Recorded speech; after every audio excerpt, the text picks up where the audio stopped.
Assalamualaikum students, welcome to another video lesson. Today our topic of discussion is angles. Page number is 155. First is adjacent angles. You have already learned about adjacent angles in class 6. What are adjacent angles? Adjacent angles have a common vertex, one common arm. Adjacent angles में मेरे पास one common vertex होता है और one common arm होगा, ठीक है. अब यहाँ पर मेरे पास दो एंगल्स गिवन है, angle A O B and angle B O C. इन दोनों एंगल्स का एक ही कॉमन वर्टेक्स है ओ और एक ही कॉमन आर्म है O B. Alright, and they lie on opposite sides of the common arm. अब आपको नजर आ रहा है कि ये दोनों angles opposite sides of the common arm lie कर रहे हैं. In the figure angle A O B and angle B O C are adjacent angles because अब इस फिगर में angle B A O B और एंगल बी ओ सी एक दूसरे के एडजेसेंट एंगल्स हैं because the angles share a common vertex O. Because ये दोनों एंगल्स कॉमन वर्टेक्स शेयर कर रहे हैं which is O. The arm OA of angle AOB and OC of angle BOC lie on the opposite side of OB. अब आपके पास जो angle AOB है उसका जो आर्म है OA, इसी तरह एंगल BOC है उसका जो आर्म OC है वो लाई कर रहा है on the opposite side of OB. All right, so these two angles are adjacent angles. All right, now next is two adjacent angles are called complementary angles if their sum is equals to 90 degree. Two adjacent angles मेरे पास complementary angles कब होंगे? जब उनका sum equals to 90 degree होगा. If the size of one of the angles is given, we can find the other angle. अगर मेरे पास एक angle का साइज गिवन हो, ठीक है, तो मैं दूसरा एंगल इजीली फाइंड आउट कर सकती हूँ. फॉर एग्जाम्पल यहाँ पे इस फिगर में आपको टू एंगल्स नजर आ रहे हैं, एंगल ए ओ बी और एक एंगल बी ओ सी, ठीक है. अब यहाँ पे एंगल ए ओ बी की वैल्यू तो गिवन है 55 डिग्री, एंगल बी ओ सी मेरे पास अननोन है, मुझे इसकी वैल्यू फाइंड आउट करनी है. अब आपको नजर आ रहा है कि जब मैं इन दोनों एंगल्स का सम करूँ तो वो मेरे पास 90 डिग्री के इक्वल आ रहा है, तो मैंने इन दोनों एंगल्स के सम को इक्वल टू 90 डिग्री पुट करना है. Measure angle A O B plus measure angle B O C is equal to 90 degree. और वैसे भी मुझे मेंशन भी किया हुआ है कि अब यहाँ पे ये टू कॉम्प्लीमेंट्री एंगल्स हैं, जब कॉम्प्लीमेंट्री एंगल्स हैं तो उनका सम 90 डिग्री के इक्वल ही होगा, तो मैंने इन दोनों एंगल्स का सम 90 डिग्री के इक्वल पुट कर दिया. अब measure angle A O B की वैल्यू है 55 डिग्री, 55 डिग्री पुट कर दिया उस measure angle A O B की जगह, plus measure angle B O C मुझे फाइंड आउट करना है इक्वल टू 90 डिग्री. अब measure angle B O C की वैल्यू क्या होगी? 55 डिग्री यहाँ ऐड हो रहा है, क्वालिटी की दूसरी साइड पे शिफ्ट करूंगी तो ये माइनस हो जाएगा, 90 minus 55 is equal to 35 degree. Alright, so measure angle B O C की वैल्यू मेरे पास आ गई है 35 डिग्री, और अगर आप इन दोनों एंगल्स का सम करें तो वो 90 डिग्री के इक्वल होगा, ठीक है. तो दैट मीन्स कि ये बोथ एंगल्स क्या हैं? Complementary angles. Alright, next is two adjacent angles are called supplementary angles if their sum is equals to 180 degree. Underline these lines. Two adjacent angles कब मेरे पास सप्लीमेंट्री एंगल्स होंगे? जब उनका सम 180 डिग्री आ रहा हो. If the size of one of the angles is given we can find the other angle. अगर मुझे एक एंगल का साइज गिवन हो तो मैं इजीली दूसरा एंगल फाइंड आउट कर सकती हूँ. फॉर एग्जांपल यहाँ पे मेरे पास टू सप्लीमेंट्री एंगल्स है, एक एंगल डी ई एफ और एक एंगल है एफ ई जी, ठीक है. सप्लीमेंट्री एंगल्स हैं तो दोनों एंगल्स का सम 180 डिग्री के इक्वल होगा. और वैसे भी आपको नजर आ रहा है कि ये दोनों एंगल्स एडजेसेंट एंगल्स और एडजेसेंट एंगल्स का सम आपके पास 180 डिग्री के इक्वल होता है, ठीक है. तो एंगल डी ई एफ मेरे पास जो है अननोन है जो मुझे फाइंड आउट करना है, और एंगल एफ ई जी की वैल्यू गिवन है 110. मैंने दोनों एंगल्स का सम 180 डिग्री के इक्वल पुट कर दिया. Measure angle D F find out करना है, एफ ई जी की वैल्यू गिवन है विच इज इक्वल टू 110. मैंने 110 पुट किया, उसको इक्वल्स टू पुट किया कर दिया 180 डिग्री, ठीक है. अब यहाँ पे 110 ऐड हो रहा है, इक्वालिटी की दूसरी साइड पे जब मैं इसको शिफ्ट करूँगी तो ये सब्ट्रैक्ट हो जाएगा. 180 minus 110 is equal to 70 degree. That means कि मेरे पास डी ई एफ की जो वैल्यू आई है एंगल की वो है 70 डिग्री. आप दोनों एंगल्स को आप सम अप कर लो तो आपके पास 180 डिग्री आएगा. दैट मीन्स कि ये दोनों एंगल्स मेरे पास क्या है? सप्लीमेंट्री एंगल्स हैं. Okay, next is vertically opposite angles. Two non-adjacent angles formed by the intersection of two straight lines are vertically opposite angles. मेरे पास two non-adjacent angles बनते हैं by the intersection of two straight lines. यहाँ पे two straight lines नजर आ रही हैं जो intersect कर रहे हैं at point O. तो मेरे पास वर्टिकली ऑपोजिट एंगल जहाँ पे कौन से? Angle 1 and angle 3 are vertically opposite angle. Similarly angle 2 and angle 4 are vertically opposite angle, ठीक है. In the figure 4 angles are formed when A B and C D intersect at O. अब A B and C D दो straight lines हैं जो intersect कर रही हैं eight point ओ, और आफ्टर इंटरसेक्शन मेरे पास 4 एंगल्स बन रहे हैं, ठीक है. 4 एंगल्स कौन से, एंगल 1 2 3 एंड एंगल 4. अब एंगल 1 एंड एंगल 3 मेरे पास वर्टिकली ऑपोजिट एंगल्स हैं. सिमिलरली एंगल 2 एंड एंगल 4 मेरे पास वर्टिकली ऑपोजिट एंगल्स हैं, और वर्टिकली ऑपोजिट एंगल्स आपके पास हमेशा इक्वल होंगे. ठीक है, vertically opposite angles are equal. Alright, now turn your page number is 156.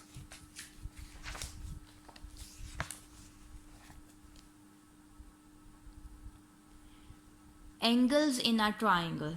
A triangle consists of 3 sides and 3 angles. आप लोगों को पता है कि ट्राइंगल में हमारे पास 3 sides होती हैं और 3 angles होते हैं. The sum of the angles in a triangle is 180 degree, और sum of the angles of a triangle हमारे पास 180 degree के इक्वल होता है. Thus in a triangle ABC, measure angle A plus measure angle B plus measure angle C is equals to 180 degree. So मेरे पास अगर एक triangle है ABC तो उनके तीनों एंगल्स का सम मेरे पास 180 डिग्री होगा. ठीक है, बेसिकली ये प्रॉपर्टी यूज होती है to find the unknown angle of a triangle when 2 angles are known. ठीक है, जब हमें 2 एंगल्स नॉन हो, पता हो, तो मैं unknown angle easily find out कर सकती हूँ by using this property. Now example number 4. In triangle ABC, measure angle A is equal to 30 degree and measure angle B is equal to 45 degree. Find measure angle C. अब मेरे पास triangle ABC में ABC triangle है. ठीक है, उसमें measure angle A given है which is equal to 30 degree. Measure angle B given है which is equal to 45 degree. मुझे measure angle C find out करना है. अब आपको पता है कि sum of the angles of a triangle 180 degree के इक्वल होता है. मैंने तीनों एंगल्स का सम कर लिया. Major angle A plus measure angle B plus measure angle C is equal to 180 degree. Measure angle A given है which is equal to 30 degree plus measure angle B given है which is equal to 45 degree plus measure angle C मुझे find out करना है is equal to 180 degree put कर दिया. 30 degree plus 45 degree is equal to 75 degree plus measure angle C is equal to 180 degree. अब यहाँ पर 75 degree add हो रहा है, इक्वालिटी की दूसरी साइड पे शिफ्ट करूँगी तो सब्ट्रैक्ट हो जाएगा. 180 degree minus 75 is equal to 105 degree. That means कि मेरे पास जो मेजर एंगल सी आया है वो है 105 डिग्री, और अगर आप इन तीनों एंगल्स का सम करो तो वो मेरे पास 180 डिग्री के इक्वल आएगा. ठीक है, next is example number 5. In triangle ABC, measure angle A is equals to 90 degree and measure angle C is equals to 50 degree. Find measure angle B. अब मेरे पास एक एग्जाम्पल में ट्राइंगल ABC गिवन है. Measure angle A 90 degree है, measure angle C 50 degree है. मुझे measure angle B find out करना है, बिल्कुल एक्जैक्टली जैसे आपने एग्जाम्पल नंबर 4 किया. On the same pattern example number 5 भी सॉल्व करनी है. तीनों एंगल्स का सम कर लिया, पुट कर दिया 180 डिग्री के इक्वल. मेजर एंगल A की वैल्यू पुट की, measure angle B find out करना है, मेजर एंगल C की वैल्यू पुट की. 90 degree plus 50 degree is equal to 140 degree plus measure angle B is equal to 180 degree. यहाँ पे 140 degree add हो रहा है, इक्वालिटी की दूसरी साइड पे जब शिफ्ट करूंगी तो वो माइनस हो जाएगा. मेजर एंगल बी की वैल्यू आ गई 40 डिग्री, तो यहाँ पे मेजर एंगल डी की वैल्यू 40 डिग्री आ गया. तो अब अगर आप तीनों एंगल्स को ऐड अप करोगे तो मेरे पास सम 180 डिग्री के इक्वल आएगा. ठीक है, next example number 6. In triangle ABC, measure angle DAC is equals to 110 degree and measure angle C is equals to 60 degree. Find measure angle B. अब मेरे पास ट्राइंगल ABC है, मैंने BA साइड को एक्सटेंड किया और उसको एक नेम दे दिया D, और मेजर एंगल DAC मेरे पास गिवन है 110 डिग्री और मेजर एंगल C गिवन है 60 डिग्री. मुझे measure angle B find out करना है. अब सप्लीमेंट्री एंगल्स का सम 180 डिग्री के इक्वल होता है. ठीक है, और वैसे भी आपको नज़र आ रहा है कि अगर मेजर एंगल BAC, यहाँ ये वाला जो एंगल अगर मैं इसको इस एंगल में ऐड करूँ मेजर एंगल DAC में, तो बोथ एंगल्स मेरे पास एडजेसेंट एंगल्स हैं और एडजेसेंट एंगल्स का सम 180 डिग्री के इक्वल होता है. और 180 डिग्री के इक्वल जिन एंगल्स का सम हो तो वो मेरे पास क्या होते हैं, सप्लीमेंट्री एंगल्स. तो मैंने क्या लिखा, measure angle BAC plus measure angle DAC is equals to 180 degree और ब्रैकेट में लिख दिया supplementary angles. Measure angle BAC plus measure angle DAC की वैल्यू गिवन है 110 degree is equal to 180 degree. Measure angle BAC is equal to यहाँ पे 110 degree add हो रहा है, इक्वालिटी की दूसरी साइड पे शिफ्ट किया तो माइनस हो जाएगा. आफ्टर सब्ट्रैक्शन मेरे पास आंसर है 70 डिग्री, मतलब कि BAC की वैल्यू आ रही है मेरे पास 70 डिग्री. ऑलराइट, नाउ अब मेरे पास ये दोनों एंगल्स आ गए. मुझे एंगल भी अब फाइंड आउट करने में आसानी हो जाएगी. वही प्रॉपर्टी यूज़ करनी है जो आप लोगों ने एंगल्स ऑफ मतलब एंगल्स इन अ ट्राइंगल में जो आप लोगों ने प्रॉपर्टी पढ़ी थी कि sum of 3 angles of a triangle is equal to 180 degree. तो आपने measure angle BAC plus measure angle B plus measure angle C is equal to 180 degree put कर दिया. मेजर एंगल BAC की वैल्यू है 70 degree plus measure angle B plus measure angle C की value given है 60 degree is equal to 180 degree, 70 plus 60 is equal to 130 degree plus measure angle B is equal to 180 degree. ये add हो रहा है, equality की दूसरी side पे shift किया तो 130 डिग्री माइनस हो जाएगा, 180 degree minus 130 degree is equal to 50 degree. That means कि आपके पास एंगल बी जो है वो 50 डिग्री है। इन तीनों एंगल्स का सम करें तो आपके पास 180 डिग्री के इक्वल आएगा। और अगर ये 180 डिग्री के इक्वल नहीं आ रहा आपका आंसर, तो दैट मीन्स कि आपने कहीं ना कहीं अपनी कैलकुलेशन में गलती की हुई है, तो आप उसको रीचेक कर लीजिएगा, ठीक है। Now turn your page number is 157, exercise is 12B।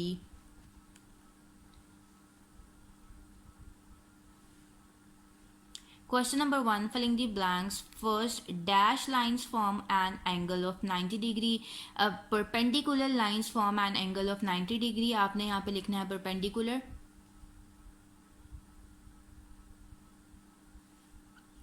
Second is dash lines maintain a constant distance between them. Parallel lines maintain a constant distance between them. Third, when a transversal intersects two parallel lines, dash interior angles are formed. 4 interior angles are formed. All right. जब to parallel lines को transversal intersect करते हैं तो मेरे पास 4 interior angles बनते हैं। 4 when a transversal intersects two parallel lines the alternate angles are equal। यहाँ पे आप लोग क्या लिखोगे, equal। sum of complementary angles is 90 degrees। मेरे पास complementary angles का sum क्या आता है, 90 डिग्री के equal। second is state whether the following are true or false। first is adjacent angles have a common vertex, yes it's true। second, supplementary angles add up to 60 degree, no it's false, add up to 180 degree। supplementary angles का sum 180 degree के equal होता है। third, vertically opposite angles are equal, yes true। fourth, the sum of angles in a triangle is 360 degree, false, the sum of angles in a triangle is 180 degree। fifth, when two parallel lines are cut by a transversal the interior angles are complementary, false, when two parallel lines are cut by a transversal the interior angles are supplementary, because interior angles का sum मेरे पास 180 degree के equal आता है, तो वो मेरे पास supplementary angles होंगे, नॉट कॉम्प्लीमेंट्री। All right.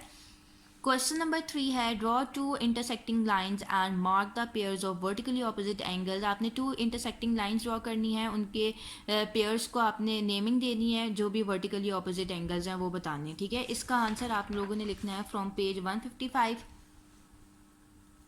सबसे पहले तो आप लोगों ने ये फिगर ड्रॉ करनी है, ठीक है। 2 इंटरसेक्टिंग लाइंस आप लोगों ने ड्रॉ कर ली, ठीक है। और लिखना है यहाँ से आप लोगों ने, इन the figure 4 angles are formed when A, B and C intersect at O. Of these, angle A and angle 3 are vertically opposite angles. Similarly, angle 2 and angle 4 are vertically opposite angles. Vertically opposite angles are equal। ठीक है, ये question number 3 का answer है। आप लोगों ने ये answer लिखना है और ये साथ फिगर ड्रॉ करनी है। All right. Now question number 4 is what is the size of the angles marked in the given in the figures below। अब आपके पास यहाँ पे figures given है, आपने इसके angles find out करने हैं with the help of protector। This question number 4 is your homework। आप लोगों ने यहाँ protector रखना है और पहले BAC मेजर करना है, जो भी एंगल आ रहा है यहाँ लिखोगे, देन CAD मेजर करना है आपने एंगल, और जो भी एंगल आ रहा है वो यहाँ लिखना है आप लोगों ने, ठीक है। तो इस तरह आपने इसके 3 पार्ट सॉल्व करने हैं। Next is question number 5, find the size of the angles in the given triangle। अब आपने इन ट्राइंगल्स के एंगल्स मेजर करने हैं with the help of protractor. ये क्वेश्चन भी आप लोगों का होमवर्क है, do it by yourself. Protractor से आप लोगों ने पहले measure angle A find out करना है, फिर बी एंड सी, और इन तीनों एंगल्स का सम 180 डिग्री के इक्वल आना चाहिए। और अगर 180 डिग्री के इक्वल नहीं आ रहा तो दैट मीन्स कि आपने कहीं ना कहीं कोई मिस्टेक की हुई है, और आपको पता है कि बाय रूल मेरे पास तीनों एंगल्स का सम 180 डिग्री के इक्वल ही आना चाहिए, तो आप उसको रीचेक कीजिएगा फिर, ठीक है। Now turn your page 158, multiple choice question 12। Select the correct answer from the given options. अब मेरे पास 4 ऑप्शंस गिवन है और जो भी करेक्ट ऑप्शन है उसको मैंने टिक करना है। What type of angle is form by 2 perpendicular lines. Perpendicular lines है तो ऑब्वियसली 90 डिग्री का एंगल बनेगा, तो option B is correct. What is the size of the angle between 2 parallel lines. अब यहाँ पे मेरे पास 2 पैरेलल लाइंस हैं, उनके दरमियान तो मेरे पास कोई एंगल नहीं बनता, ठीक है, तो it's 0 degree, D option is correct. 3, what happens when an intersecting perpendicular line is rotated through 90 degree। अब ये वाला जो केस आप लोगों ने पढ़ा था on the page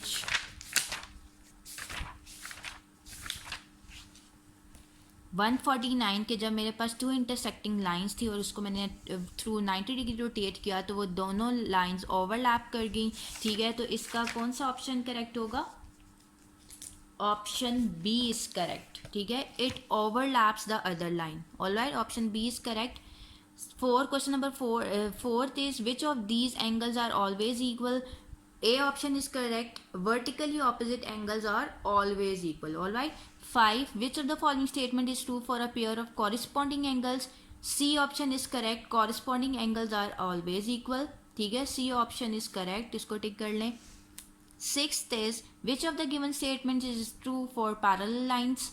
option D is correct, the distance between them remains the same. आपको पता है कि पैरेलल लाइंस के दरमियान जो डिस्टेंस होता है वो सेम ही रहता है थ्रू आउट, तो ये option D is correct. Identify the pair of angles which are supplementary and vertically opposite, ठीक है। अब मेरे पास वर्टिकली ऑपोजिट एंगल्स इक्वल होते हैं, तो यहाँ पे कौन से दो एंगल्स इक्वल आ रहे हैं? ऑब्वियसली 90 डिग्री या 90 डिग्री, उन दोनों को सम करूँ तो वो 180 डिग्री के इक्वल ही आता है, तो option C is correct. 8. Which of the following angles is an obtuse angle? Obtuse angle आपको पता है वो एंगल जिनका जो मेरे पास ग्रेटर देन 90 डिग्री होते हैं वो ऑब्ट्यूस एंगल होंगे। 2/5 ऑफ 90 डिग्री आप लोगों ने फर्स्ट ऑफ ऑल इसकी वैल्यू फाइंड आउट करनी है। 2/5 ऑफ 90 डिग्री मीन्स 2/5 का आप 90 डिग्री से मल्टीप्लाई करोगे। आपने कटिंग की 5 1 5 5 5 42 2 multiply by 18 is equal to 36, ठीक है। ये ऑब्ट्यूस एंगल नहीं होगा बिकॉज ये लेस देन 90 डिग्री आ रहा है। देन सेकंड है 2/9 ऑफ 180, 2/9 ऑफ 180 किया, 9 2 ज़ार 18 और 0 आ गया, 2 2 ज़ार 4 एंड 0 40 डिग्री आ गया मेरे पास आंसर, ठीक है। ये भी लेस देन 90 डिग्री है, ये भी नहीं ऑप्शन होगा मेरे पास। 5/6 ऑफ 180, 5/6 ऑफ 180 किया, कटिंग करने के बाद मल्टीप्लाई करने के बाद मेरे पास आंसर आ रहा है 150 degree, so option C is correct. और डी भी मैंने फाइंड आउट करके देख लिया, वो भी लेस देन 90 डिग्री है, तो सिर्फ सी ऑप्शन मेरे पास करेक्ट है यहाँ पर, ठीक है।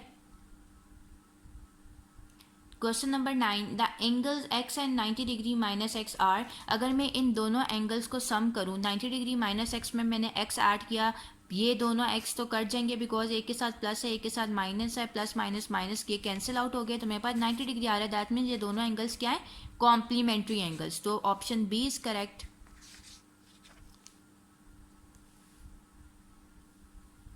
Okay students, so this chapter is completed.